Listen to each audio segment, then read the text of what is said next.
Ever wanted these smooth rotating gradient borders for your sources in OBS? Like around your camera or your games? The regular way to do this is by using videos with transparency. By the end of this video, you can have these neat, customizable border stuff using only a single browser source. Let's go!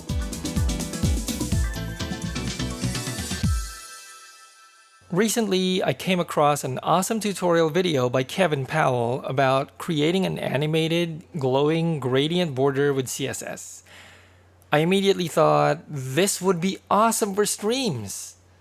I'm gonna be referencing his video a lot, but you can watch the whole thing here. Do check out his channel as there are tons of amazing videos about CSS there. If you're here only to use this on OBS browser sources, you can get the source files on my GitHub repository and just customize the colors and the size. Otherwise, let's continue. Start by creating your HTML and CSS files, anything.html and whatever.css. In your HTML file, add head tags and add a reference to your CSS file. Create a body tag and add a blank div element here. Give it a class or ID like Capcom, just so you have something to identify this in the CSS definition. Save. You don't have to follow proper boilerplate code like doc type and meta tags since we're not going to publish this so-called webpage anyway. If you noticed, I'm using random nonsensical words for some values, so you know where you can use your own. You can close this now if you want.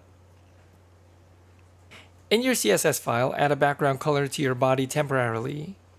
No, not your actual body, please. We'll need to remove this later so it becomes transparent in OBS when we get there.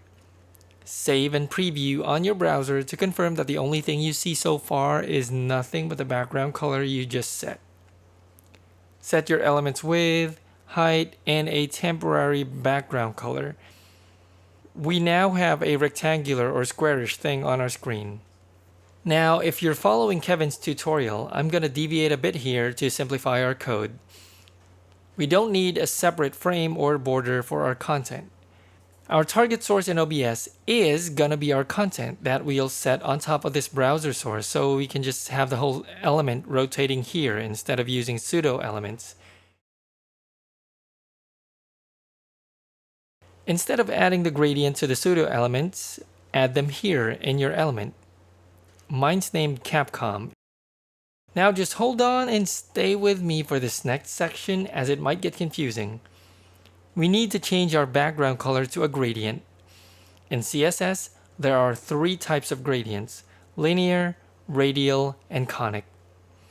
To keep this video short, I'll just skip to the part where we finally use a conic gradient. You can watch Kevin's tutorial if you need to know why a linear gradient won't work well for this. Change the background property to conic gradient and add 3 to 5 artistically selected colors. I'm no artist, so I'm just gonna use random colors from the deepest corners of the internet. I'm also deviating from Kevin's tutorial and opting to input the colors directly here instead of using global root variables for colors. You don't have to use 5 colors like I have here. Just make sure you indicate 2 or more colors. To finish the effect, add a filter property and give it a blur value of maybe 50px. Of course, you can adjust this to your liking. All that's left to do is rotate this, right? Well, if it were that simple, I would have made this video years ago. Again, I'll skip to the required code and explain along the way. To start, add an animation property. Specify the animation name, duration, timing function, and iteration count. I'm using a shorthand declaration for animation here. Next, create an add keyframe rule of your animation name. I nonsensically named mine Marvel. Set 0% to gradient angle 0 degrees and 100% to gradient angle 360 degrees. Wait. What's this magic gradient angle Houdini stuff? For the reasons, again, just check out Kevin's video. Anyway, add an add property of gradient angle.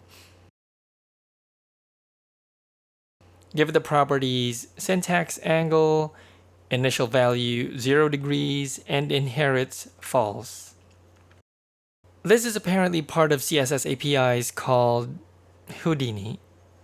I'm not kidding. Don't ask me. Lastly, go back to your element's background property and insert from var gradient angle to use the gradient angle variable as the first item in the conic gradient property. Oh, and remove the background property in your body. Whee! Animation! Now I know you're excited, so just add your HTML file as a browser source. Put it below your source like your camera, move your browser source so it fits your camera, and voila! Instant. Wait, what? The blurs get cut at the top left. To fix this, go back to your CSS and add a display grid and place content center in your body selector. Refresh the browser source, and voila! Of course, you'll want to make the borders fit the content. Do this by diving back into the CSS and modify the width and height. If you're using round sources, set your border radius to be the same as your width and height. Or just max them out. Feel free to crop your browser source by alt-dragging the edges. You can leave the CSS loaded from a CSS file like this, transfer all the CSS to your OBS browser source, or a combination of both. I personally like the hybrid method since I can just duplicate the browser source and override the CSS properties in OBS. To do this, leave your CSS file as is and just set the properties again in the CSS section of the OBS browser source properties. You'll probably want to include the width and height, background, border radius, and blur. Oh, and something cool. If you want to make it look like there's a single color rotating around your source, use the RGBA color function like this. There. If you like this video, please like it. Man, that sounds awkward. Also, please subscribe to my channel for more tutorials like this and or share it to those who you think can benefit from this. Thank you!